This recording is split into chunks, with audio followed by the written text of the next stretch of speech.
Bonjour à tous, aujourd'hui on se retrouve pour parler de Music Star. C'est un jeu de pose de cartes pour 2 à 5 joueurs, on peut y jouer à partir de 7 ans et une partie dure environ 15 minutes.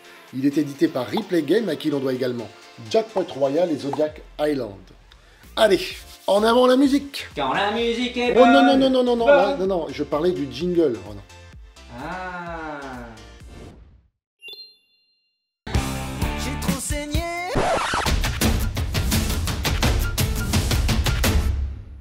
Dans Music Star, vous devez donner un concert et enregistrer vos chansons sur des albums vintage. Oui, ce sont des vinyles. Bien sûr, seul le meilleur d'entre vous deviendra LA superstar. Le but du jeu est d'afficher un maximum d'occurrences de votre personnage avant que les maquettes des 3 disques soient terminées. À la fin de la partie, la joueuse ou le joueur ayant le plus grand nombre de représentations de son personnage remporte la victoire. En cas d'égalité, la partie continue avec la création d'un nouveau disque. Super, ça veut dire qu'on n'a pas besoin de chanter. Oui, et d'ailleurs, te connaissant, je pense que c'est pas plus mal. N'importe quoi. Ma maman, elle dit que j'ai une voix envoûtante et cristalline. Ouais, mais ta maman est malentendante. Hein? D'ailleurs, maintenant que j'y pense, je me demande s'il n'y a pas un phénomène de cause à effet.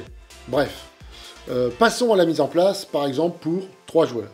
Tout d'abord, choisissez quel personnage vous incarnerez pour cette partie.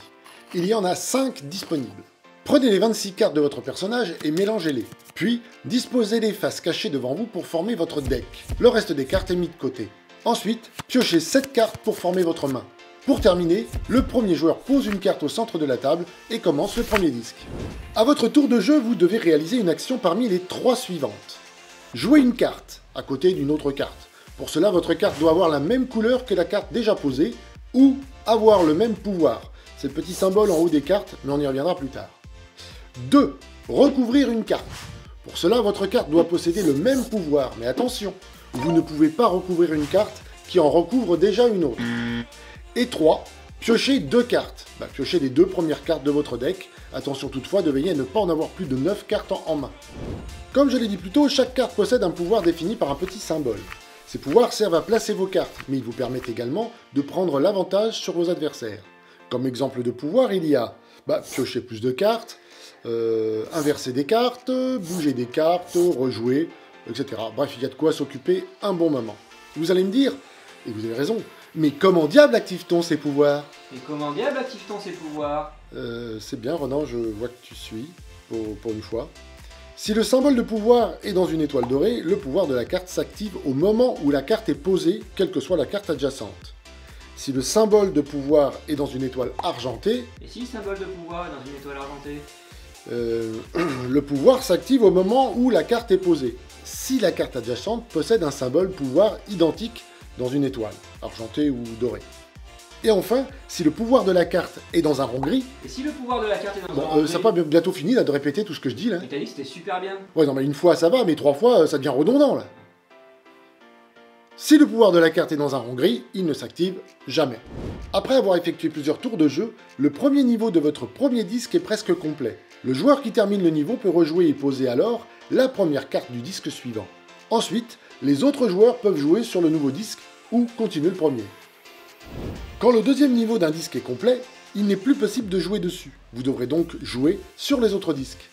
Lorsque les maquettes des 3 disques sont complétées, il n'est plus possible de jouer et la partie s'arrête. Chaque joueur compte alors le nombre d'occurrences de son personnage, celui qui en a le plus remporte la victoire et devient la superstar. Mais c'est quoi une occurrence? C'est le nombre de fois que ton personnage est présent en fait. Ah, d'accord. Ouais, t'as rien compris en fait. Non. Voilà, maintenant vous savez tout sur Music Star. J'espère que cette vidéo vous aura donné envie d'y jouer. Si vous souhaitez en savoir plus, je vous invite à consulter sa fiche sur abigames.fr. Le lien est dans la description. Pour ne pas rater la prochaine vidéo, abonnez-vous à la chaîne en cliquant sur la petite cloche.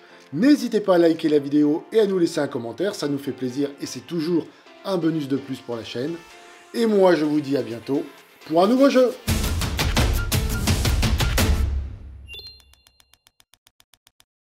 Au fait, Ronan, comment s'est passée ton audition à The Voice? Oh, ils m'ont pas pris. Oh, c'est étonnant. Tu sais, dans ce genre d'émission, hein, c'est Piston et compagnie. Carrément, il suffit de t'entendre pour se rendre compte que ta voix est unique en son genre.